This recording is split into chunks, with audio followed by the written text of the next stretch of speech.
Жителите од населените места Тракање и Бање денеска организираа протест поради одземениот сообраќаен пристап до нивите по изградбата на експресниот пат Штип-Кочани. Покрај овој проблем е отежнатиот влез во селото Тракање, па возилата мора да заобиколуваат неколку километри за да се приклучат на експресната коловозна лента.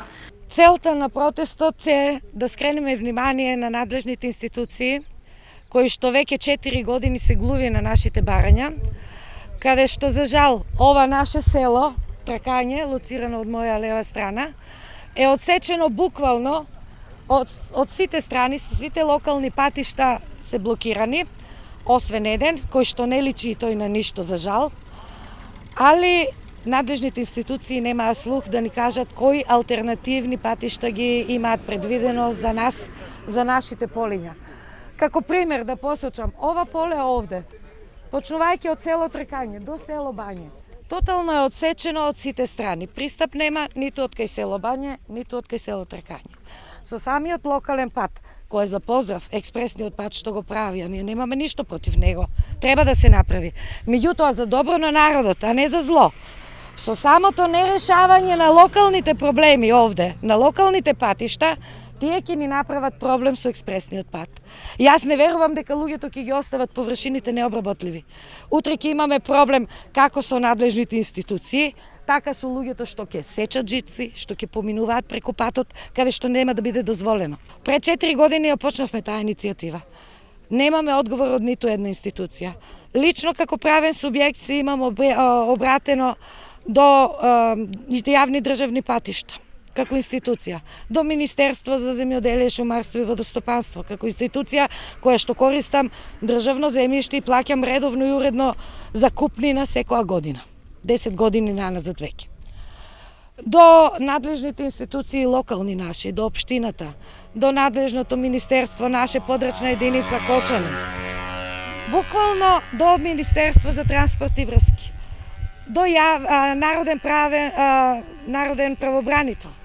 Едино добив одговор од народниот правобранител дека јас како правен субјект немам право да се обратам до него како физички лица. Застапува само физички лица, нели народот.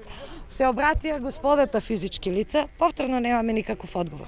Значи едноставно бараме одговор од надлежните институции да ни предложат решение на овие проблеми. Со изградбата на експресниот пат Штип-Кочани се прекинати локалните полски патишта, што земјоделците ги користеа со децении, па наместо за десетина минути, во иднина за да стигнат до нив ќе им биде потребно повеќе од половина час. Немаше слух ни од инвеститори, ни од нашите фирми тука, односно институции, за да може навремено да се испроектира еден прелаз кој сега е оставен на погрешно место.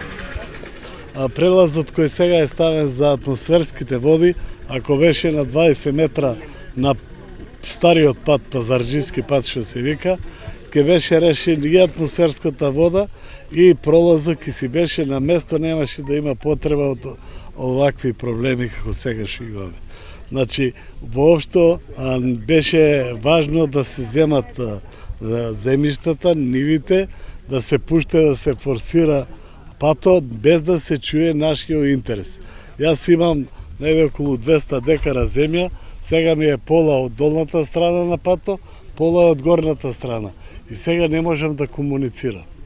За да идам на нивата треба да вртам негде околу 10 километра, а знаете нивата не се обработува со едно идење. Ни можам да отидам со комбајн да ја жнеам, ни можам и ке оставам. Значи, вака се помага земјоделието и вака се бореме за лебно жито или за земјоделските производи.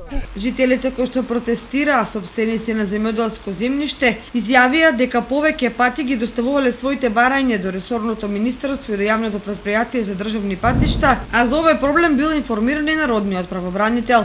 До сега не е пронајдено никакво решение, а изградбата на експресниот пат Штип-Кочани е во напредна фаза, поради што постои реална закана големи површини вработливо земјиште да пропаднат.